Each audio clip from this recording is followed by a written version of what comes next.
This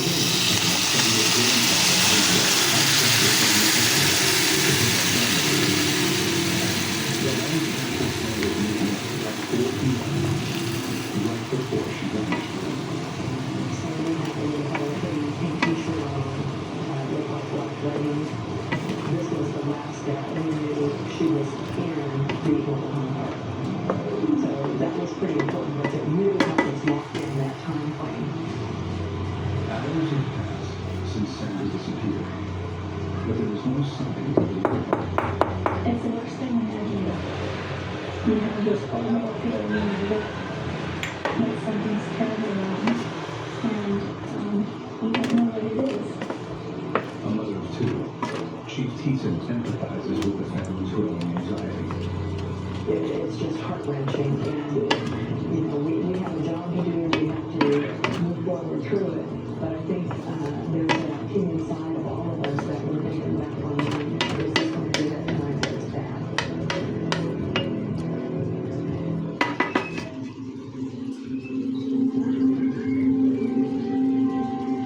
Special Agent Joseph Brine and his colleagues rush to Tracy as soon as they get the alert.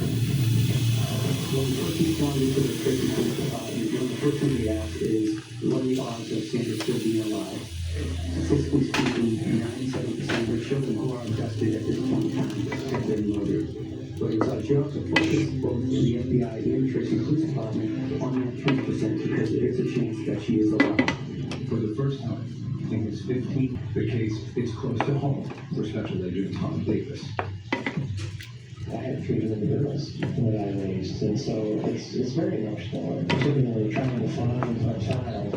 You get very focused on that, and you forget to eat, you don't sleep when you go home. You can't get that out of your head. The FBI's first plan is questioning all the residents inside the neighborhood. They quickly realize that Sandra's popularity makes everyone a suspect. She talked with everybody and asked if she can help, if they would help cooking. She liked to cook. In the treatment part. So we started to look at individuals who had contact with Sandra over the past couple of years, adult males in particular. But at this point, their profile is hypothetical and only based on statistics. In this case, we don't have a crime scene, and without a crime scene, there really is insufficient information that we can use to form a profile of what might happen. There's one other thing the FBI profilers know is likely, that Sandra's abductor knows her well and is someone close to home. You never know what individuals who could be. It says keep 2. So myself and a couple other agents and one of the police officers, we follow after her. She's still hysterical, she's still yelling, she's still screaming. We get over to where the mailboxes are in the complex, and she just pops down. She points us over there. Investigators are stunned when they read its dire message. And 2 is in stolen luggage in water at the Sheridan Whitehall. Sign witness. Lou's superpower is amplifying youth, opening up a new world of presence. And it was simple with spray, and an FBI expert looked at it and gave an opinion. It looks like someone was camouflaging the writing, hiding the true writing. Is the true, or is someone trying to throw the police off track? Investigators can't take that chance.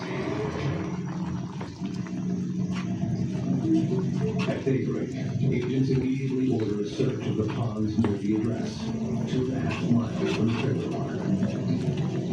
The interceptor borders a river and a dairy farm, and there are several settlement ponds for cattlemen alone. Investigators aren't sure where. The settlement ponds, it makes it extremely difficult to search because of the sewage that flowed into those settlement ponds from the dairy. It makes it impossible for divers to locate anything. Investigators have no idea whether Sandra's body is in the pond. They have a lot of questions and turn to the notes missing. 28-year-old Melissa Humphrey is same neighbor who reported a suitcase stolen from her driveway the day Sandra went missing. A friend of the family, Melissa is a single mother raising a 5-year-old in the home of her aging grandparents. Her daughter is Sandra's best friend. Her daughter played with Sandra, and her family was church-going people. Her grandfather was pastor. It injected itself into this investigation. The fact that her story was not credible was a concern for us. Melissa has a partial alibi. At the time Sandra disappeared, Melissa was alone at her grandfather's church, decorating her Sunday school. Phone records prove she placed a call from the church to the trailer park manager around the time Sandra went missing. Even so, agents searched Melissa's car. We found a blue self-sticking note, and when we retrieved that note and looked at it more carefully, we noticed that there was some scribbled handwriting, Closer inspection of the note reveals something suspicious. and our evidence response team was able to isolate the scribbled writing on top and adjust the color and contrast and shading. Underneath the handwriting were 3 words: machete, right home, and water. The address is the same as the one written on the note Melissa supposedly found. Is she the author of the ominous message? A search at their home uncovered a computer with questionable images of children, and a stuffed animal used for masturbation. But the 2 men have no criminal history of offenses against children. By now, it's been a week since Sandra disappeared, and her once idyllic neighborhood has turned into a land of horror. FBI agents and the Tracy PD work around the clock, chasing down leads. Every hour that ticks off, you feel that stress and that tension. I really, literally have to order people to go home. Investigators need to narrow the risk in hopes of finding the suspect. They decide to administer polygraph tests. They start with the man who had hit Sandra at the local pool. He passes. His alibi also pans out. He is not charged. The suspicious neighbor also passes a polygraph test, but has no solid alibi for the block of time. Stepfather and stepson, who were found with questionable photos of children, are also given polygraphs. The results are disturbing. Each of these individuals failed the polygraph on the questioning whether they had anything to do with the disappearance.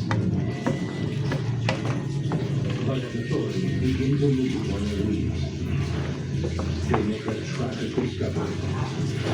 The suitcase surfaces.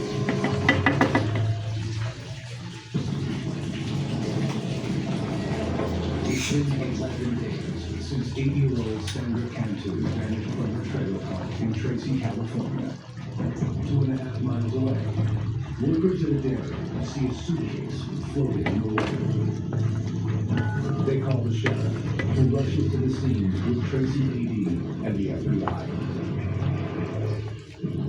Is she in there? We wanted to know, but at the same time, we didn't want to put it at the scene, obviously, because we want to protect the integrity of what's inside. Barely fibers, other pieces of. Always on the move. Don't put your data on drive. Get up to 5% off on load and telco promos when you purchase on the Marybank app. Get up to 315 pesos on your first ever deposit when you download the Marybank app now.